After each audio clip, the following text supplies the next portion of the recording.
नमस्कार, मैं हूं जयश्री नागदा और आप देख रहे हैं बेबाक पोल। दोस्तों, बिहार की राजनीति में आज जो तमाशा चल रहा है उसे देखकर कोई भी कह देगा नीतीश कुमार अब बिहार के खुला पलटीमार बन गए हैं। वो नीतीश कुमार जो कभी सुशासन बाबू कहलाते थे, आज खुद अपनी रैलियों में जनता को रोकने की मिन्नतें करते दिख रहे हैं। अरे बाहर काहे भाग रहे हैं, बैठिए, हमको सुनकर जाइए। लेकिन जनता अब सुनना चाहती ही नहीं है, क्योंकि अब जनता समझ चुकी है कि नीतीश का भाषण सुनकर कुछ नहीं बदलने वाला। बीजेपी अब खुलेआम नीतीश कुमार को पलटीमार पॉलिटिशियन कह रही है। सोशल मीडिया पर उनके खिलाफ ऐसे ऐसे पोस्टर और मीम्स चल रहे हैं कि खुद नीतीश कुमार भी अपना माथा पकड़ ले।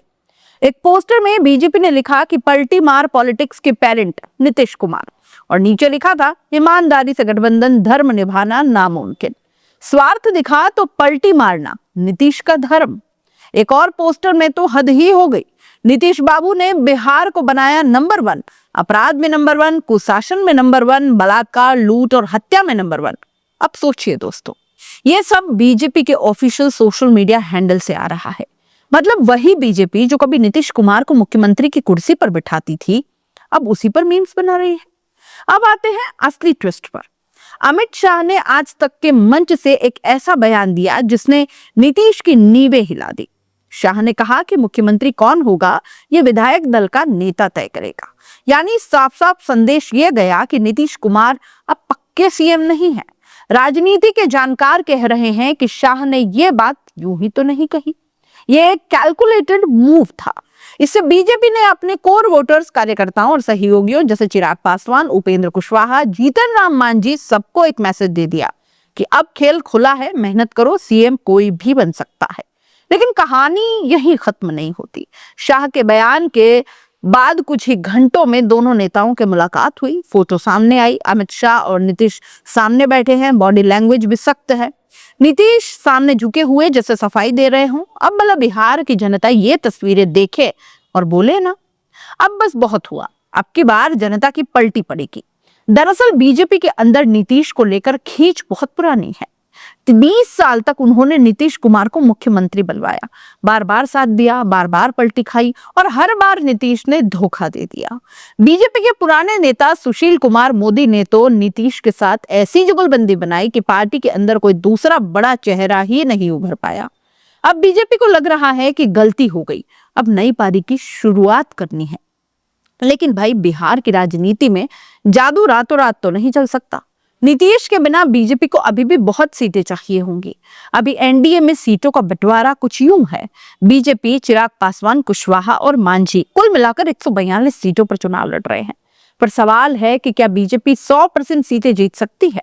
क्या चिराग पासवान अपनी 29 की 29 सीटें जीत पाएंगे? क्या मांझी और कुशवाहा अपने क्षेत्रों में क्लीन स्वीप कर पाएंगे? अगर नहीं, तो फिर नीतीश के बिना सरकार कैसे बनेगी? और यही अमित शाह की असली प्लानिंग दिखती है। कहा जा रहा है कि शाह ने जेडीयू के अंदर ही तोड़फोड़ की नींव रख दी है। जैसे महाराष्ट्र में एकनाथ शिंदे ने उद्धव ठाकरे को हिलाया, वैसे ही बिहार में कोई शिंदे टाइप चेहरा जेडीयू से निकल सकता है। नीतीश कुमार की कुर्सी तब डगमगाएगी जब उनके ही लोग पलटी मारेंगे। इस बार पलटी उन पर पड़ेगी। दूसरी तरफ महागठबंधन भी अपने ही झगड़ों में फंसा है। 6 सीटों पर खबर है कि राजद और कांग्रेस ने एक दूसरे के खिलाफ ही कैंडिडेट उतार दिए हैं। अगर महागठबंधन अपनी यह गलती अब भी नहीं सुधार पाया तो शाह का ये खेल और ज्यादा मजबूत हो जाएगा। लेकिन अगर विपक्ष थोड़ा भी होशियारी दिखा दे तो इस वक्त बिहार में उनके लिए सुनहरा मौका है, क्योंकि जनता अब न तो बीजेपी के भरोसे में आ रही है, न नीतीश के पलटी मारने से खुश है।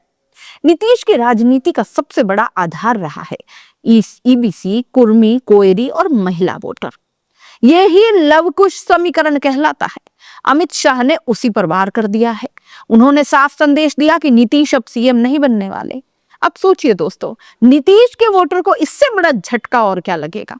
वो जो मानते थे कि नीतीश ही चेहरा है, अब सोचने लगे हैं कि अगर वो चेहरा ही नहीं रहेंगे तो फिर वोट क्यों दे? बिहार में जो वीडियो वायरल हुआ है वो सब कुछ बयान कर देता है। नीतीश की सभा में जनता बीच में उठकर भागने लगी। वो मंच से बार बार कहते रहे कि बैठिए, सुन लीजिए, जाइए मत। लेकिन जनता ने मुंह फेर लिया, क्योंकि अब जनता को पलटियों का मजाक लगने लगा है। नीतीश कुमार अब सिर्फ मजाकिया मीम नहीं बल्कि थके हुए नेता लगने लगे हैं। अब सवाल यही है कि क्या बीजेपी नीतीश के बिना बिहार में सरकार बना पाएगी, या फिर नीतीश एक और पलटी मारकर खुद को फिर से कुर्सी तक पहुंचा देंगे। राजनीतिक विश्लेषकों का कहना है कि अमित शाह ने यह बयान देकर बिहार के शतरंज की पूरी बिसात बदल दी। अब जो भी चाल चलेगा वो हिसाब किताब के साथ चलेगा।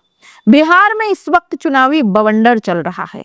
एक तरफ अमित शाह की चाल, दूसरी तरफ नीतीश कुमार की पुरानी आदतें और तीसरी तरफ जनता का मोह भंग। अब जो भी पलटी मारेगा वो ये याद रखे कि जनता सब कुछ देख रही है। 2025 के चुनाव में बिहार ये तय करेगा कि पलटी की राजनीति का अंत कौन करेगा।